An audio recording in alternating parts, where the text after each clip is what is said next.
ትላንት ምሽት በተደረጉ የአውሮፓ ቻምፒዮንስ ሊግ የሩብ ፍጻሜ የመልስ ጨዋታዎች የተመዘገቡ ውጤቶችን እንመልከት። ሪያል ማድሪድን ከአርሰናል ጋር ያገናኘው ጨዋታ ዓለም በጉጉት ይጠብቀው የነበረ ጨዋታ ነበር። ሪያል ማድሪዶች በሜዳቸው ሳንቲያጎ በርናቢዮ አርሰናልን ባስተናገዱበት ጨዋታ ውጤት ለመቀልበስ አቅደው ቢገቡም ላሬሞንታዳ ግን የሰራ ነገር አልነበረም። አርሰናል ትላንትም ከሜዳቸው ውጪ አቅንተው ድልን የተጎናጸፉ ሲሆን ሪያል ማድሪዶች በአርሰናል የ2-1 ሽንፈት ደርሶባቸዋል። በጨዋታው በ65ኛው ደቂቃ ላይ ቡካዮ ሳካ ቀዳሚዋን ግብ ለአርሰናል አስቆጠረ። ሳካ ትላንት አንድ ፍጹም ቅጣት ምት አባክኖ የነበረ ተጫዋችም ግን ነበር በፓኔንካ ሊያገባ አስቦም ነው የነበረው። ነገር ግን ቲዋ ኮርቷ አድኖበት ተገኝቷል። ነገር ግን በጨዋታው ያስቆጠራት ግብ ደግሞ እንደዛው ቺፕ አድርጎም ነው የነበረው። ሳይቆይ ግን ወዲያውኑ ከ2 ደቂቃዎች በኋላ ብቻ ቪኒሺየስ ጁኒዮር የዊሊያም ሳሊባን ስህተት ተጠቅሞ አስቆጥሯች አድርገ በስተመጨረሻም ግን በተጨማሪ ሰዓት በ93ኛው ደቂቃ ላይ ጋብሪኤል ማርቲኔሊ የማሸነፊያ ግቧን ማስገኘት ችሏል። በዚህም መድፈኞቹ ሪያል ማድሪዶችም በድምር ውጤት 5-1 በማሸነፍ የሚካኤል አርቴታ ቡድን የግማሽ ፍጻሜ ትኬታቸውን ቆርጧል። በምሽቱ ጨዋታ ግን ሪያል ማድሪዶች ያው ለመቀልበስ ሞክረዋል፣ ግን ጫና ያደረጉበት አይነት ጨዋታ አልነበረም። የጨዋታ ቁጥጥር ብልጫም ነበራቸው። ነገር ግን ሎስ ብላንኮሶቹ ያቀረቡት ይህ ነው የሚባል ነገር አልነበራቸውም። አንዳንዴ ቪኒሺየስ ጁኒዮር ኳስ እያያዘ ለመግባት ይሞክር ነበር። መስመሮች ለመስበር ግላዊ ሙከራዎችንም አልፎ አልፎ ይሞክሩ ነበር። በጨዋታው ግን የነበራቸው የጨዋታ ቴምፖ ዝቅተኛ ነበር። አታኪንግ ፓተርንም የነበራቸው ቡድን አልነበሩም። ፋይናል ሰርድ ላይ ደካማ ነበሩ።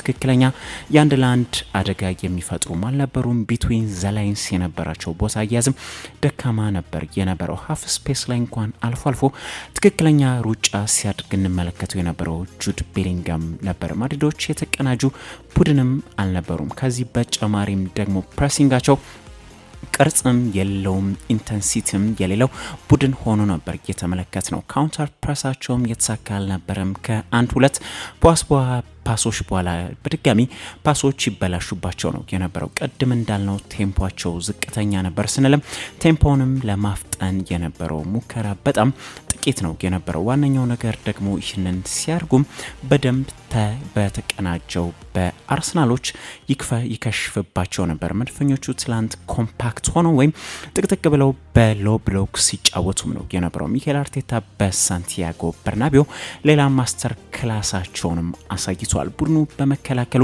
ምርጥ ሆኖ ነበር ሊገኝ የቻለው። የአርቴታ አውት ኦፍ ፖሴሽን ወይም ከኳስ ውጭ የነበራቸው ታክቲክም አስደንቆ ነው የተገኘው። መድፈኞቹ የበለጠ ቅርጽ ያላቸው ቡድን መሆናቸውንም በሚገባ አሳይቷል። ቡድኑ በቢልድ አፕ ወቅትና ፕሮግረስ በሚያድግበት ጊዜ ግልጽ የሆነ ፓተርንን ሲያስመለክት ይታያል። በመከላከሉ የ4-4-2 ብሎኮችም የሰራ ነበር። የአርሰናል ሚድ ብሎክ ደግሞ ትላንት ለሪያል ማድሪዶች አስቸጋሪ ሆኖባቸው ነው የተገኘው። በሌላ በኩል ሪያል ማድሪዶች በምሽቱ ጨዋታ ክንፎቻቸው ሲፈጥሩ የነበሩትን ዊድዝ በከፍተኛ ሁኔታ መጠቀም መቻል የነበረባቸው ቡድንም ነበሩ። አርሰናሎች ቁጥራቸው መሀል ላይ አብዝተው የማድሪድ ክንፎች ከአርሰናል ፉልባኮች አይዞሌት ሆነው ወይም ለብቻቸው ተነጥለው ይታዩ ነበር። ማድሪዶችን ለመጠቀም ግን ፈጣን ሆነው አልተገኙም ነበር። በሀፍ ስፔስ ላይ ሩጫዎችን ሲያድግ የነበሩ ቡድንም አልነበሩም። ቅድም እንዳልነውም እዚህ ቦታ ላይ ትክክለኛ ሩጫዎችን ሲያድግ የነበረው ጁድ ቤሊንጋም ነበር። በነገራችን ላይ ትላንት አርሰናሎች ማድሪዶች እንዲሆኑ በሚፈልጉት ቦታ ላይ እንዲሆኑ ሲያስገድዷቸውም ነው የነበረው። አንድ ተጫዋች እናንሳና ግን ሀሳባችንን የምንጠቀልለው ይሆናል። የአርሰናሉ የመሀል ሜዳ ስፍራ ተጫዋች ዴክላን ራይስ ነው። የመድፈኞቹ ደጋፊዎች ራይስ ቤቢ ሲሉትም ይታወቃል። ራይስ ትላንትም ድንቅ ሆኖ አምሽቶ ተገኝቷል። ባለፈውም የጨዋታው ኮከብ እንደነበር የሚታወቅ ጉዳይ ነው። ትላንትም በመልሱ ጨዋታ ማን ኦፍ ዘ ማች በመሆን ባክ ቱ ባክ ሆኗል ማለት ነው። ይህ ጨዋታ የበለጠ የደመቀው ባለፈው በመጀመሪያው ጨዋታ ሊመስል ይችላል በነዛ ታሪክ በማይረሳቸው ሁለቱ ቅጣት ምቶቹ ምክንያት ማለት ነው። ነገር ግን ራይስ የበለጠ ደግሞ ትላንት ብሶና ደምቆ ተገኝቷል። አርሰናሎች ትላንት ለተከላከሉበት መንገድ ዋነኛው ሰውና የአንበሳውን ድርሻ የሚወስደው ዴክላን ራይስ መሆኑ ጥርጥር የሌለው ጉዳይ ነው። ኳሱን የሚያሸንፍበት መንገድና ካውንተሪንጉም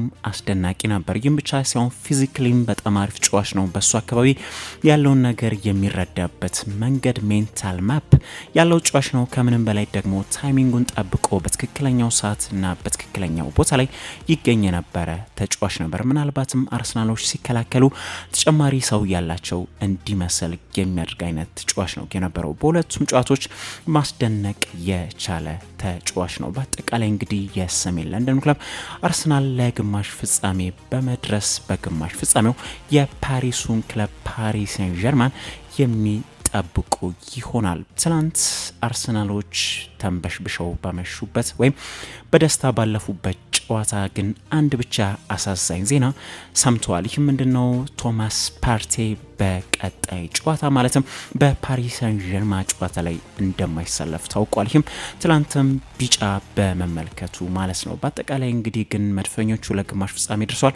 መድፈኞቹ ከ2009 በኋላ ለመጀመሪያ ጊዜም በቻምፒየንስ ሊጉ ለግማሽ ፍጻሜ መድረሳቸውንም ነው ያረጋገጡ። ስለዚህ ደግሞ የአርሰናል ደጋፊዎች አሰልጣኛቸው ሚኬል አርቴታ ማመስገን የግድ ይኖርባቸዋል። ይህ ሰው በአርሰናል የማይናጋ ጠንካራ ባህልን እየፈጠረ ነው የሚገኘው። አርሰናሎች ከትላንቱ ድላቸው በኋላ ግን አሰልጣኝ ሚኬል አርቴታ ከሰጡት አስተያየት መካከል ደግሞ በቀጣይ ፔዥን ለመርታት ከዚህም በላይ የተሻለን መሆን ይኖርብናል፣ ነገር ግን ይህንን ማድረግ እንደምንችልም ምንም ጥርጥር የለኝም ሲሉ ነው ሚኬል አርቴታ የተደመጡት። በቀጣይ እንግዲህ የሳን ሴባስቲያን ተወላጅ የሆኑት የሚኬል አርቴታን እንዲሁም የሂሆን ተወላጅ የሆኑትን የሉዊስ ኤንሪኬን የሁለቱን ስፓናርድ ፍጥጫ የምንመለከትም ይሆናል። የመጀመሪያው ጥንቅንቅ በአፕሪል 9 በዕለተ ማክሰኞ በኤሚሬትስ ስታዲየም ሲደረግ የመልሱ ጨዋታ ደግሞ በፓርክ ደ ፕሪንሰስ በሜይ 7 በዕለተ ረቡዕ የሚከናወን ይሆናል። ማን ወደ አሊያንዝ አሬና ለፍጻሜው ያመራል የሚለው እንግዲህ የሚጠበቅ አጓጊ ጉዳይ ነው። ትላንት ምሽት በተደረገው ሌላኛው አንድ ጨዋታ ደግሞ ባጭሩ ለመግለጽ ያህል ኢንተር ሚላኖች በሜዳቸው ጉሴፔ ሜዛ ባየር ሙኒክን አስተናግደው ጨዋታው 2-2 በሆናቸው ውጤት ሊጠናቀቅ ችሏል። ለኢንተር ግቦቹን ላውታሮ ማርቲኔዝና ቤንጃሚን ፓቫህ የቀድሞ ክለቡ ላይ ማስቆጠር ችሏል። በኢንተር ማሊያ ትላንት ሲያስቆጥርም ቤንጃሚን ፓቫህ ለመጀመሪያ ጊዜውም ነው ሆኖ የተመዘገበው። ለባየር ሙኒክ ደግሞ ሁለቱ እንግሊዛውያኖች ሃሪ ኬን እና ኤሪክ ዳየር ደግሞ ያቻነቷን ግብ አስገኝቷል። ኬን ግን ዘንድሮ በ13 የቻምፒየንስ ሊግ ጨዋታዎች 11ኛ ግቡንም ማስገኘት ችሏል። በ13 የቻምፒየንስ ሊግ ጨዋታዎች ደግሞ በአጠቃላይ ደግሞ የግብ ተሳትፎን ከተመለከትን 13 የግብ ተሳትፎችም ያሉት ተጫዋች ነው። ነገር ግን ቡድኑ ከዚህ በላይ ሊያልፍ ስላልቻለ ኬንም ጉዞ እዚህ ላይ ያበቃበታል ማለት ነው። የሲሞኔ ኢንዛጊ ቡድን የሆኑት ኢንተር ሚላኖች ግን በድምር ውጤት 4-3 በማሸነፍ ወደ ግማሽ ፍጻሜ ማለፋቸውን አረጋግጠዋል። ኢንተር ሚላኖች በቀጣይ ደግሞ የካታላኑን ክለብ ባርሴሎናን የሚያገኙ ይሆናል። ትናንት በቻምፒየንስ ሊግ ምክንያት በተሸፈነ አንድ ጨዋታ ግን በእንግሊዝ ፕሪሚየር ሊግ ተስተካካይ ጨዋታ ኒውካስል ዩናይትድ በሜዳቸው ሴንት ጄምስ ፓርክ ክሪስታል ፓላስን አስተናግደው ኒውካስሎች ፓላስን በሰፊ የግብ ልዩነት 5-0 በሆነ ሰፊ ውጤት መረምረም ችሏል። ለማግባይሶቹ ግቦችንም ጃኮብ መርፊ፣ ማርክ ጉሂ በራሱ መረብ ላይ ሃርቬ ባርነስ፣ ፋቢያን ሻርና አሌክሳንደር አይዛክ ማስቆጠር ችሏል። ኒውካስሎች አሁን ላይ አሳስቀው በመውጣት የቶፕ 4 ቦታውንም በደንብ አድርገው ሊይዙ ችሏል። ከትላንቱ ድላቸው በኋላ ኖቲንጋምን ጭምር በመብለጥ ወደ 3ኛ ደረጃ ከፍ ማለት የቻሉበትን ውጤት ነው ሊያስመዘግቡ የቻሉት። የቶፕ 4 ፉክክር ነው አሁን ላይ እንግዲህ ያው በሊጉ የሚጠበቀው እንጂ ሌላኛው ያበቃለትና ያከተመለት ጉዳይ መሆኑ ጥርጥር የለውም። ዘንድሮ የወራጆችን ፉክክር ያለበት አይነት አይደለም። ያው ሳውዝሃምፕተን ቀድሞውን ወርዷል። ሌስተርና ኢፕስዊች ታውኖችም የሚከተሉ ቡድን የሚሆኑ ይመስላል። ዋንጫው ደግሞ ከሊቨርፑል የማያልፍ መሆኑ ግልጽ ጉዳይ ነው። አድማጮች ዛሬ የሚደረግ የዩሮፓ ሊግ ጨዋታዎችን እንጠቁማችሁና እንላይ። ለመጠቆም ያህል ሁሉም አራቱም ጨዋታዎች ዛሬ ምሽት 4 ሰዓት ላይ በተመሳሳይ ሰዓት የሚከናወኑ ሲሆን አትሌቲክ ቢልባኦ ከሬንጀርስ፣ አይንትራ ፍራንክፈርት ከቶትናም ሆትስፐር የጨዋታ በመጀመሪያው ጨዋታ 1-1 በሆናቸው ውጤት መጠናቀቁም ይታወሳል። ዛሬ ደግሞ በፍራንክፈርቶች ሜዳ የሚደረግ ይሆናል ማለት ነው። ላዚዮ ከቦዶ ግሊምት ላዚዮሽ በመጀመሪያው ጨዋታ ሳይጠበቅ የ2-0 ሽንፈት መቅመሳቸው የሚዘነጋር። ለማንቸስተር ዩናይትዶች ደግሞ ለውድድር ዓመታቸው ወሳኝ በሆነውና ብቸኛ ተስፋቸው በሆነው ውድድር ዛሬ በሜዳቸው ኦልትራፎርድ ስታዲየም የፈረንሳዩን ክለብ ኦሎምፒክ ሊዮንን የሚያስተናግዱበት ጨዋታ ይጠበቃል። የመጀመሪያው ጨዋታ በአንድሬ ኦናና ሁለት ስህተቶች የዩናይትዶች ማሸነፍ የሚችሉበትን ጨዋታ ሁለታቻ መለየታቸው ይታወሳል። ትላንት ምሽት እንዳነሳ ነው ኦናና ዛሬ በግብ ዘብ ቦታ ላይ እንደሚሰለፍም አሞሪም ትላንት በፕሬስ ኮንፈረንሳቸው ወይም በጋዜጣዊ መግለጫቸው ላይ ማረጋገጣቸው ይታወቃል።